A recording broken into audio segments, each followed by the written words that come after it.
नाम था जिसका हिटलर। आजादी हम लोग को ओकरे चक्कर में जल्दी मिला। तुम लोग कैसे कमीनापंथी सीख गया, कहा कि तुम लोग के साथ रहते रहते सीख गए लोग। महात्मा गांधी सुभाष चंद्र बोस से कहें कि हमसे अलग हो जाइए, एक भारतीय मरेगा तो 100 डर जाएंगे सब। सुभाष चंद्र बोस ने त्यागपत्र दिया था। सुभाष चंद्र बोस को किसी ने भगाया नहीं था, ये स्ट्रेटजी का पार्ट था। अब भारतीयों का अगला निशाना था कि राज्य पूरी तरह अपने कंट्रोल में ले लिया जाए, राज्य पूरी तरह अपने कंट्रोल में ले लिया जाए। तो भारतीयों ने प्लान बनाया कि देखो 1909 में बोला है ना कि राज्य आधा दे रहा है, अगला जब कानून आएगा तो राज्य पूरी तरह ले लिया जाएगा।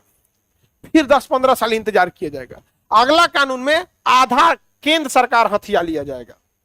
अब फिर अगला कानून आएगा तो पूरा आजादी धकिया लिया जाएगा। लेकिन समय ने हमें मौका दे दिया। धन्य हो उस आत्मा को स्वर्ग मिले, नाम था जिसका हिटलर। आजादी हम लोग को ओकरे चक्कर में जल्दी मिला। 1935 आते आते हिटलर ने इतनी बड़ी सेना तैयार कर दी, इतनी बड़ी सेना तैयार कर दी कि अब यूरोप एक बारूद पे बैठ चुका था। अब यूरोप वाला कानून लाया सब 1935 में। 1935 में तो भारतीयों ने कहा कि आई सुनो हो, आधा राज्य तो हम लोग ले ही लिए हैं, हाफ स्टेट ले लिए हैं।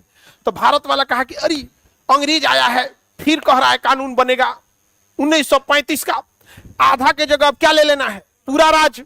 आधा के जगह क्या लेना है, पूरा राज्य। तब तक गांधी जी कहें कि रे पगला, हिटलर हुआ इनका सरदर्द बना हुआ है, ये हर हाल में हमारी मदद मांगेंगे, ये बहुत कमीने लोग हैं, थोड़ा कमीनापंथी इन्हें भी दिखाया जाए। तो भारत वाला ने कहा कि पूरा राज्य चाहिए और लगले लगले आधा केंद्र भी चाहिए, पूरा राज्य चाहिए, लगले लगले आधा केंद्र भी चाहिए। अंग्रेज सब करे तो क्या करे, सब कहा सब कि तुम लोग कैसे कमीनापंथी सीख गया, कहा कि तुम लोग के साथ रहते रहते सीख गए लोग। और इधर महात्मा गांधी सुभाष चंद्र बोस से कहें कि हमसे अलग हो जाइए, हमसे अलग हो जाइए, क्योंकि अगर आप अलग नहीं होंगे तो हिटलर से बात करने जाएगा कौन, और हिटलर का खुला साथ नहीं मिलेगा। और अगर हम लोग जाएंगे तो बहुत बेरहमी से भारतीयों को मारेगा सब, एक भारतीय मरेगा तो 100 डर जाएंगे सब। इसलिए हमारा और आपका एक साथ रहना ठीक नहीं है।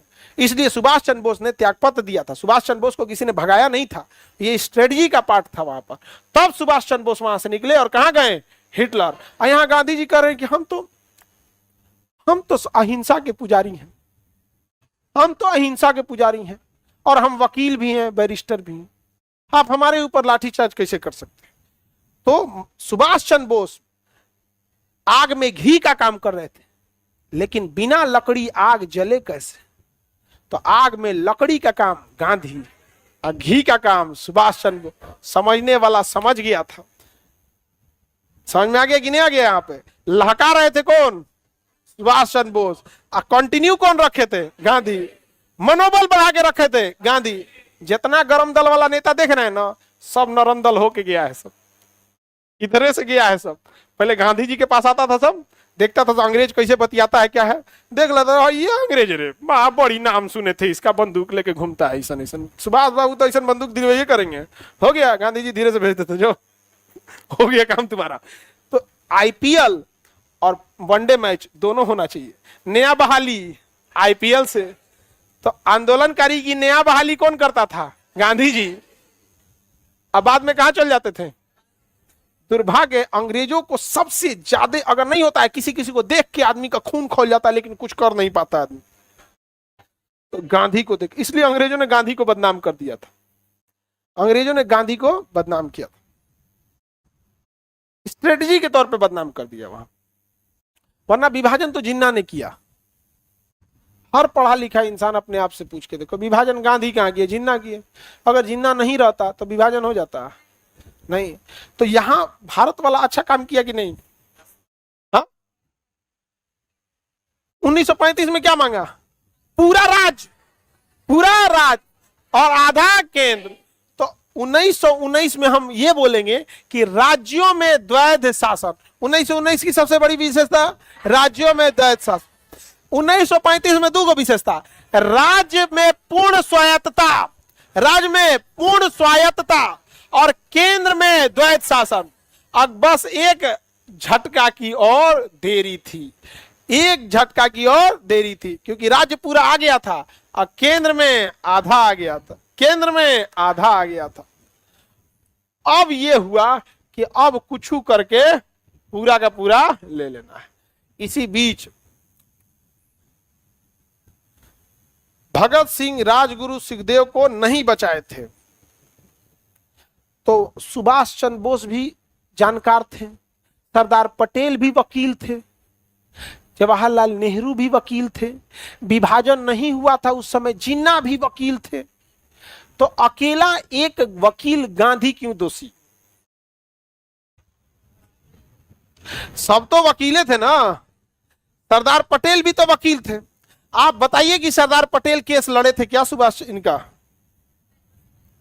तेज बहादुर सप्रू केस लड़े थे? सबसे बड़े वकील भीमराव अंबेडकर साहब, क्या वो केस लड़े थे? अकेला जिम्मेदार एक बूढ़ा को क्यों? बूढ़ा है इसीलिए।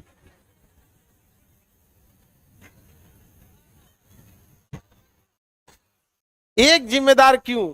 आप ये बात मानते हैं ना कि सरदार पटेल बहुत योग्य थे? जिस व्यक्ति ने भारत के अखंड टुकड़ों को एक कर दिया वो भगत सिंह को नहीं छुड़ा पाया। भारत 552 टुकड़ों में बटा था, उस सबको एक करना ज्यादा टफ है कि एक फांसी रोकवाना टफ है। एक आधे बवाल था, सोच रहा तो नहीं। आगा हैदर खान जो चार जजों जो फांसी दे रहे थे ना, उस जजों में एक जज था आगा हैदर खान। उसने कहा कि शक के आधार पर बिना सबूत आप फांसी दे कैसे सकते हैं? तो कहा कि वो हमें भी पता है कि फांसी, ये अंग्रेजों का कथन है, मुझे भी पता है कि अपराधी नहीं है, लेकिन मैं फांसी दे रहा हूं क्योंकि रोक कौन सकता है। ये अंग्रेजों का कथन था, मैं फांसी दे रहा हूं, रोक कौन सकता है।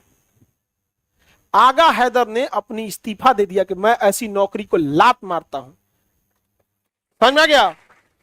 आपको यह कहने में आसान लग रहा होगा, आप एक चपरासी की नौकरी छोड़ के दिखाइएगा, नहीं छोड़ता है कोई आज के दौर में, जबकि उसको पता है 6 महीना में कहीं ना कहीं नौकरी लग जाएगी, क्योंकि प्राइवेट है, सरकारी है, दुनिया भर का इतना है।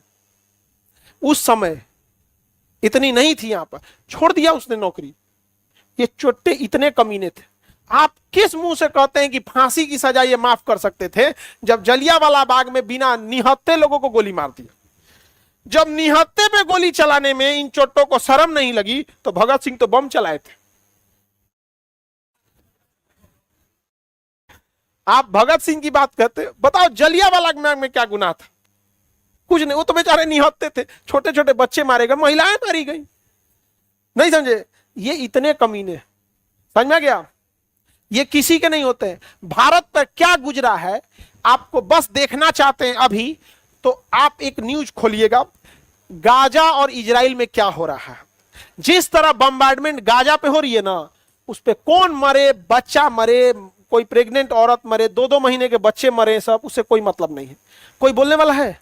एग्जैक्ट वैसे हम लोग मरे हैं, एग्जैक्ट वैसे हम लोग मरे हैं, सबको मारा है सब उसे। समझा क्या? ये लोग लाइव शूटिंग करता था, बंदूक का निशाना, हम लोग निशाना लगाते हैं ना, ये लाइव दौड़ाता था सब, चल दौड़ दौड़ दौड़ यहां पर। समझा गया? बहुत सारी चीजें, अपनी बातें होती है ना तो इतिहास में छुपा दी जाती हैं। कार्नवालिस ने कहा था कि मैं ऐसा कहीं पोस्टिंग नहीं हुआ जहां मैंने महिलाओं का रेप नहीं किया। भारत में जब रहा ना, उसने कहा कोई ऐसा दिन नहीं हुआ जिस दिन मैंने किसी भारतीय महिला का रेप नहीं किया। यह बात कोई भारतीय नहीं ना लिखेगा, कहीं ना कहीं भाई मजबूरी थी, वो महिला किसी ना किसी की पूर्वज रही होगी, वो चोट्टा।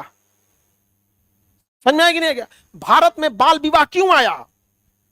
कोई अपनी बेटी को नहीं चाहता है कि घर में रखे, वो बाल विवाह इसीलिए कर देते थे कि बड़ी होने से पहले शादी ब्याह कर दे, नहीं तो ये चोट्टा कोई रेप कर देगा, ब्याह शादी फिर नहीं होता है।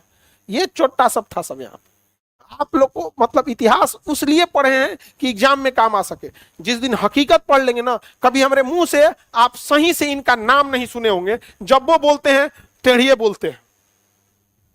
कभी सुने हैं अमेरिका ने, रूस का इज्जत, पुतिन का हम बहुत इज्जत करते हैं, देवता है, देवता, वो परमाणु बम चला देगा ना तो हम पटना में मिठाई खिलाएंगे।